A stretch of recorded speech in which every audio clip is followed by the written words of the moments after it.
What is that?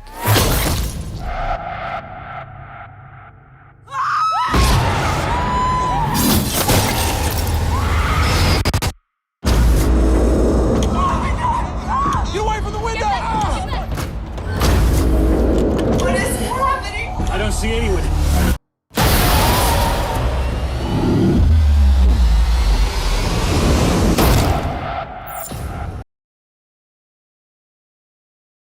ये American director Adam Wingard की 2011 में बनाई गई एक अमेरिकन स्लैशर मूवी है। कहानी शुरू होती है एक ऐसे घर को दिखाते हुए जहाँ पर एक कपल रहा करता था। वो अपने घर में सुकून से रह रही होती हैं। अब इस कपल में से एक आदमी वॉशरूम में होता है और इसकी वाइफ बाहर आती है, लेकिन जब वो आदमी बाहर आता है तो किसी ने शीशे पर खून के साथ "You are next" लिख दिया है और इसकी वाइफ को किसी ने बहुत ही बुरे तरीके से मार दिया होता है, जिसकी डेड बॉडी शीशे के साथ ही जमीन पर पड़ी होती है। तो तभी वहाँ पर कोई वुल्फ मास्क पहने हुए आता है और इसके हाथ में एक बहुत ही बड़ा खंजर होता है और वो खंजर इस आदमी के पेट में घुसा देता है और इसकी भी जान ले लेता है। इस वाकये को 3-4 दिन गुजर जाते हैं और इनके नेबर में भी एक और कपल आता है। वो लोग काफी एक्साइटेड दिख रहे होते हैं और इनमें काफी प्यार था क्योंकि इनकी एनिवर्सरी आने वाली थी, जिसको सेलिब्रेट करने के लिए उन लोगों ने अपने काफी रिलेटिव्स और उनके दोस्तों को बुलाया होता है और ये लोग अपने घर में एक फंक्शन रखने वाले थे। और इस कपल में से एक औरत इस घर की सफाई कर रही होती है तो उसे फील होता है कि जैसे ऊपर कोई है। वो ये बात अपने हस्बैंड को बताती है और उसका हस्बैंड ऊपर देखने के लिए जाता है और वो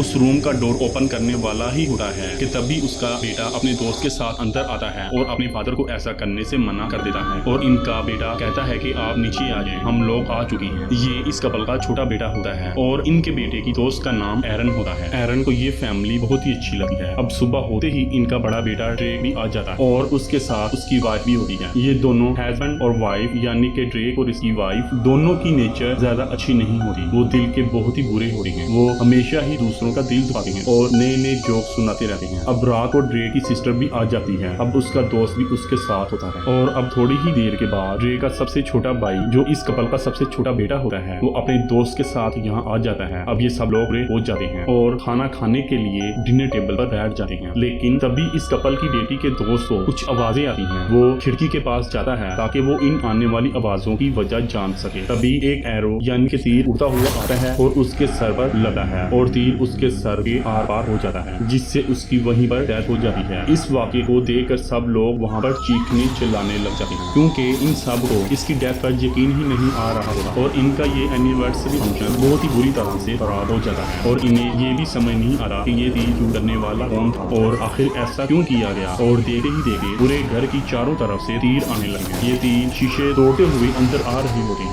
ये घर काफी मजबूत था, लेकिन इसी वाक़े को भी एक तीर लग जाता है। अब एरन इस सिचुएशन को संभालने के लिए एम्बुलेंस को कॉल करती है। सबको कहती है कि हमें हिम्मत नहीं हारनी। वो पुलिस को भी कॉल करती है, लेकिन कहीं पर भी कॉल जा ही नहीं रही थी। वो उस नंबर पर एक टेक्स्ट मैसेज ड्रॉप कर देती है ताकि जब सिग्नल आए तो इसका मैसेज फौरन ही डिलीवर हो जाए। और इस कपल की बेटी कहती है कि अब क्योंकि यहाँ सिग्नल नहीं आ रहे तो मैं सेल फोन लेकर बाहर चली जाती ताकि सिग्नल आ सके। तो वो तेजी से भागने लगती है कि कहीं उसे कोई तीर न लग जाए, लेकिन डोर के बाहर एक बहुत ही बारीक वायर होती है और ये वायर इतनी बारीक होती है कि कोई भी आसानी से इसे देख नहीं सकता और उसके भागने की वजह से इस वायर से उसका गला कट जाता है, जिसे देखकर सब लोग डर जाते हैं और डरते हुए रोने लगते हैं। स्पेशली उसकी मदर और उनके फादर अपनी वाइफ को कमरे में लिटा देते हैं कि अभी आप रेस्ट करें। वो अभी तक रो ही रही होती है कि उसे एक आवाज आती है कि जैसे बेड के नीचे कोई है। जब वो नीचे मुड़कर देखती है तो वो ही वुल्फ मास्क वाला आदमी होता है। तो वो उसी खंजर से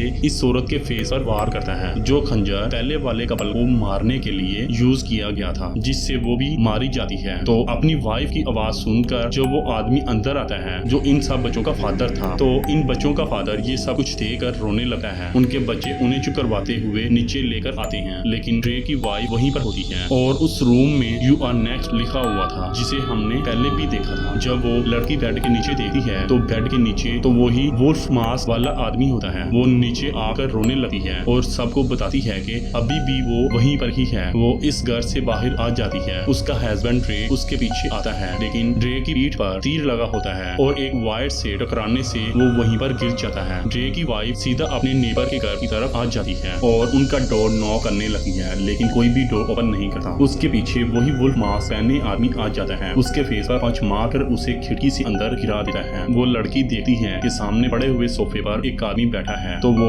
उससे हेल्प मांगने उसकी तरफ जाती है, लेकिन ये देखकर हैरान रह जाती है कि ये वही आदमी होता है जो हमने मूवी के स्टार्ट में देखा था और ये तो अब मर चुका था। वो वुल्फमैन यहाँ पर आ जाता है और उसके साथ बैठकर सॉन्ग सुनने लगता है। दूसरी तरफ एरन कुछ वेपन इकट्ठे कर रही होती है, जैसा कि चाकू, छुरी या कुछ शार्प चीजें। तभी वो मास्क मैन उनकी खिड़की को तोड़ते हुए अंदर आता है। वो एरन को मारने के लिए सीधा एरन की तरफ बढ़ता है। एरन काफी शार्प होती है, इसलिए उसे किक मारती है जिससे वो नीचे गिर जाता है। तो एरन साथ ही पड़े एक हथौड़े से उसके सर पर बहुत ही बुरी तरह से वार करती है और यहाँ पर उस मास्क मैन को मार ही डालती है। वहाँ पर फ्लिक्स और उसकी दोस्त भी खड़े होते हैं, लेकिन वो इतना डरे होते हैं कि वो कुछ भी नहीं कर पाते। इतनी देर में इनके फादर को एक कमरे में कुछ चीजें दिखाई देती हैं, तो उन्हें पता चलता है कि ये मास्क मैन उनके घर पे ही रह रहे थे और इनके घर से ही इन पर अटैक कर रहे थे और इन्हें ये भी पता था कि इस घर में एनिवर्सरी पार्टी है और आज ही इनको मार डालेंगे। लेकिन ये सब ऐसा क्यों कर रहे थे ये अभी तक नहीं पता था। फिर कुछ ही देर के बाद यहाँ पर एक और किलर आता है, यानी कि वही मास्क मैन। वो मास्क मैन इनके फादर के गले पर चाकू चलाकर उन्हें बहुत ही बुरी तरह से मार देता है, लेकिन फ्लिक्स अपने फादर की जान को नहीं बचाता क्योंकि वो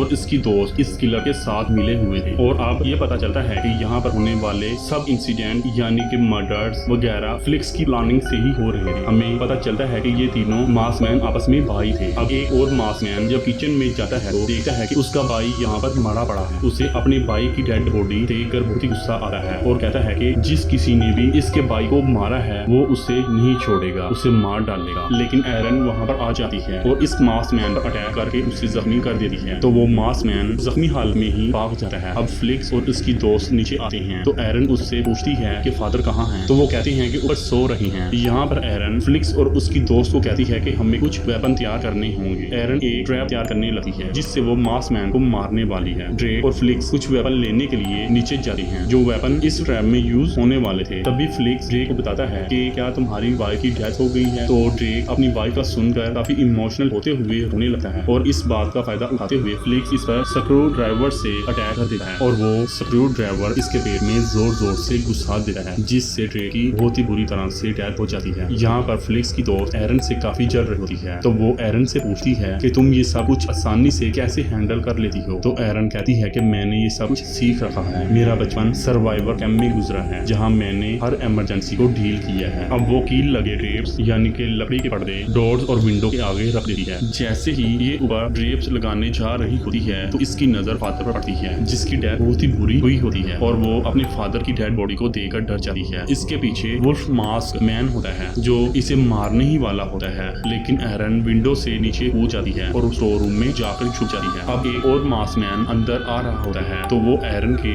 बिछाए गए जाल पर पांव रख देता है जिससे कि उसके पांव में चला जाता है और उसका पांव काफी जख्मी हो जाता है। वो एरन को ही ढूंढ रहा था, लेकिन एरन इन सभी नजरों से दूर जाकर छुपी हुई थी। मास्क मैन की दर्द भरी चिल्लाने की आवाज सुनकर वहाँ फ्लिक्स और उसकी दोस्त भी आ जाती हैं। तो मास्क मैन फ्लिक्स को ही पकड़ लेता है कि तुम्हारी वजह से मेरा अपना भाई मारा गया है और मेरे भाई की डेथ का कौन जिम्मेदार है, तुम्हारी वजह से मेरे भाई की डेथ हुई है, अब पता नहीं आगे क्या होगा। तो फ्लिक्स उसे कहता है कि तुम मुझसे और ज्यादा पैसे ले लेना। तो मास्क मैन ज्यादा पैसों पर एग्री होते हुए उसे छोड़ देता है। दरहकीकत ये सब फ्लिक्स का प्लान ही था क्योंकि इनके पेरेंट्स की बहुत ही ज्यादा प्रॉपर्टी होती है, तो इसलिए वो इन सब को यानी कि अपने फादर के साथ ही अपने बहन भाइयों को मारकर प्रॉपर्टी को अकेला ही हासिल करना चाहता था। तो इसलिए वो इन सब को यानी कि अपने फादर के साथ अपने बहन भाइयों को मारकर प्रॉपर्टी को अकेला ही हासिल करना चाहता था। वो किसी को भी कोई हिस्सा नहीं देना चाहता और इसलिए इन सब को मारने के लिए इन किलर को फ्लिक्स ने हायर किया था। और इसी दौरान एरन के मोबाइल से आवाज आती है कि मैसेज डिलीवर हो चुका है। इस मोबाइल की आवाज वो किलर सुन लेता है और एरन के पीछे आ जाता है। तो एरन वहाँ से बाहर आती है और दूसरे डोर से घर में चली जाती है। फ्लिक्स, उसकी दोस्त और एक और किलर उसके पीछे जंगल में चले जाते हैं कि शायद एरन जंगल में चली गई है। अब एक दूसरा किलर एरन को इस घर में देख लेता है। इससे पहले कि वो उसे मारा, एरन उसके सर में जोर से चाकू मार दे रही है जिससे उसकी डेथ हो जाती है। अब एरन इस डोर पर भी एक ट्रैप लगा दे रही है, लेकिन अब third mask man killer window से अंदर आता है। एरन भागकर बेसमेंट में जाती है और सारी लाइट को तोड़ते हुए एक कैमरे की सेटिंग करती है जिससे बार बार ऑटोमेटिकली होने लगी है और कैमरे की फ्लैश लाइट की वजह से वो किलर कंफ्यूज हो जाता है और एरन मौके को देखते हुए चाकू से उस पर अटैक कर दे रही है और उसे भी मार दे रही है। इतनी देर में फ्लिक्स और उसकी दोस्त भी आ जाती हैं और वो दोनों एरन को पकड़ लेते हैं। वो एरन से लड़ने लगी हैं। एरन फ्लिक्स की दोस्त के बाल पकड़े हुए खींचती है और इनकी ये लड़ाई काफी देर तक चलती रहती है। वो एक दूसरे को इसी तरह ही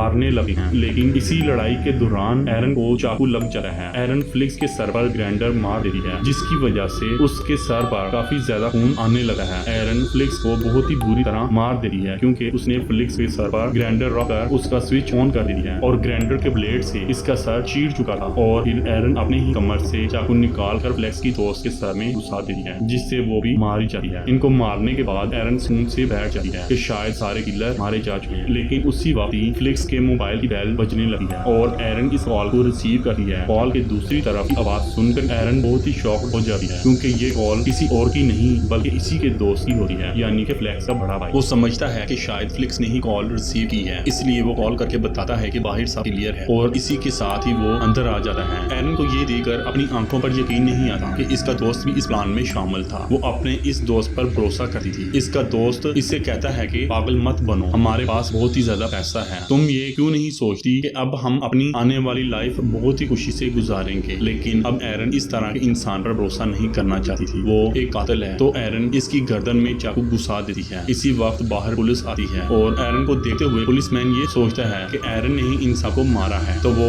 ऑफिसर उससे शूट कर देता है, जिससे वो भी मरने के करीब ही होती है। पुलिस ऑफिसर अंदर आने लगता है, लेकिन डोर पर एक ट्रैप लगा होता है जो कि एरन ने ही किलर्स के लिए लगाया था। तो एरन उसे इशारा करती है कि अंदर मत आओ। वो अपनी तरफ से उसे रोकने की बहुत ही कोशिश करती है, लेकिन पुलिस ऑफिसर को कुछ समझ नहीं आ रही थी, इसलिए वो ऑफिसर डोर ओपन करके अंदर आ जाता है। जैसा कि एरन ने वो ट्रैप लगाया हुआ था, तो उस ट्रैप से कुल्हाड़ी सीधा उसके सर पर आ लगती है, जिससे उसकी डेथ हो जाती है